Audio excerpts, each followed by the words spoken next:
और रुक करेंगे इस बीच आ रही बड़ी जानकारी का। नीट यूजी परीक्षा को लेकर बड़ी खबर। नीट यूजी परीक्षा पर सुप्रीम कोर्ट का फैसला सुरक्षित।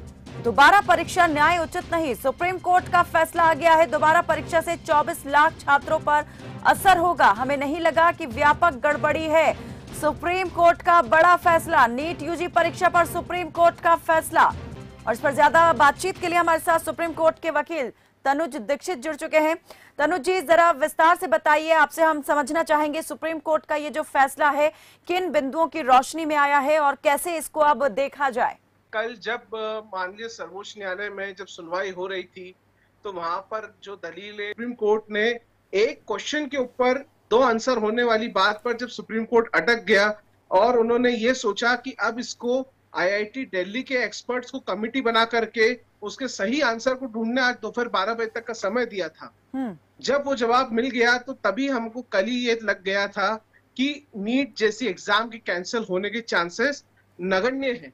यहाँ पर सुप्रीम कोर्ट के बीच में जो डेलिब्रेशन है, जो कंफ्यूजन था, वो सुप्रीम कोर्ट का ये कहना था कि ब्रीच और लीक दोनों में डिफरेंस है। जिस तरीके से एक दलील में ये कहा गया है कि पेपर 5 तारीख को सुबह ही कुछ बच्चों के पास पहुंचे थे और वो हाथों हाथ ही उसके जवाब बताए गए और उन्होंने एग्जाम दिया। वहीं ये एंटी का कहना था, पक्षकार है उनका कहना था कि नहीं, जो पेपर है वो 4 तारीख को दिए गए थे और 4 तारीख को दिए गए पेपर्स एक दिन पहले ही लीक हो चुके थे। लेकिन इसके पिछली जो सुनवाई हुई थी उसमें सुप्रीम कोर्ट ने ये कहा था कि वाकई में क्या हुआ है इसके सबूत देना होंगे।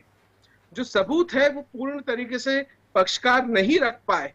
इस वजह से ये जो पेपर लीक का मामला है ये स्पष्ट नहीं हो पाया कि पेपर लीक हुआ था या सिर्फ ब्रीच हुआ है। कि देखिए 24 लाख नीट के अभ्यर्थी थे और 24 लाख नीट के अभ्यर्थी का मतलब इस देश के 1 करोड़ लोग, यानी इतने परिवार के लोग होते हैं, सदस्य होते हैं, उस हिसाब से काफी बड़ा एक वो था। और इतने सारे लोगों की फिर से परीक्षा होना सरकार पे भी कई तरह के सवाल फिर से खड़े करता है और हमारे देश की शिक्षा व्यवस्था पे भी एक बहुत बड़े सवाल। जी तनुज जी, जैसे आपने कहा कि जो पक्षकार थे वो अपनी तरफ से पर्याप्त दलीलें सबूत पेश नहीं कर पाए अपनी बात को साबित करने के लिए। कोर्ट ने ये भी पूछा था कि हम ये भी देखेंगे कि जो माध्यम है वो क्या रहा है इस पेपर लीक होने का या सर्कुलेट होने का। अगर सोशल मीडिया पर हुआ है तो ये जंगल में आग की तरह से है, और अगर ऐसा हुआ है तो फिर हम दोबारा परीक्षा को कराए जाने के बारे में विचार कर सकते हैं, करवाए जाने के। लेकिन अब जब फैसला आ चुका है तो क्या लग रहा है कि क्या उस माध्यम के बारे में भी आज खुलासा हो गया है कि किस प्रकार से जो पेपर है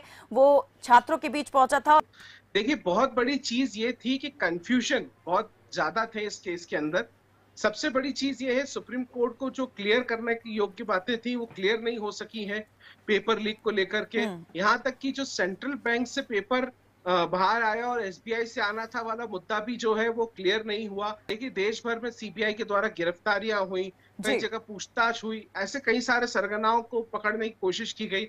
लेकिन जब आखिरी में अगर इस तरीके का मामला अमान्य घोषित हुआ है माननीय सर्वोच्च न्यायालय के द्वारा, तो निश्चित रूप से ये गिरफ्तारियां, ये जो सारे मैटर्स हैं, इनमें मुझे नहीं लगता कि कुछ बहुत ज्यादा हो पाएगा।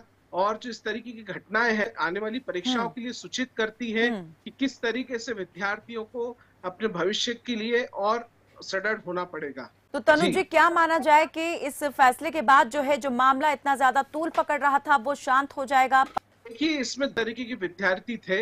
एक पक्ष के विद्यार्थी ये चाह रहे थे कि री नीट के एग्जाम्स हो और इस देश के जो है कई सारे क्योंकि काफी सारे सेंटर्स पे ऐसे अद्भुत रिजल्ट्स देखने को मिले जो कि असंभव की श्रेणी में है।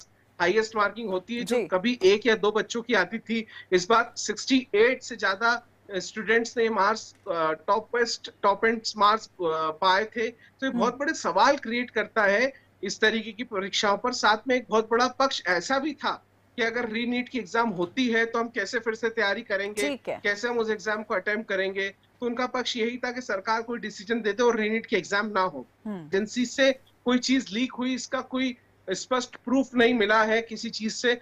बाहर जो माफिया लोग हैं, जिस तरीके से जो इसके अंदर लिप्त है इस तरीके की गतिविधियों में, उन्होंने किस तरीके से क्या किया उसके भी कोई प्रॉपर ठोस सबूत सुप्रीम कोर्ट की दलीलों में नहीं पाए गए हैं। चलिए, तो ठीक है तनुज जी, कुल मिलाकर यही कहा जा सकता है कि सुप्रीम कोर्ट का फैसला जो है इस पूरे मामले को लेकर आ चुका है और कोर्ट ने साफ कर दिया है कि री नीट नहीं होगा।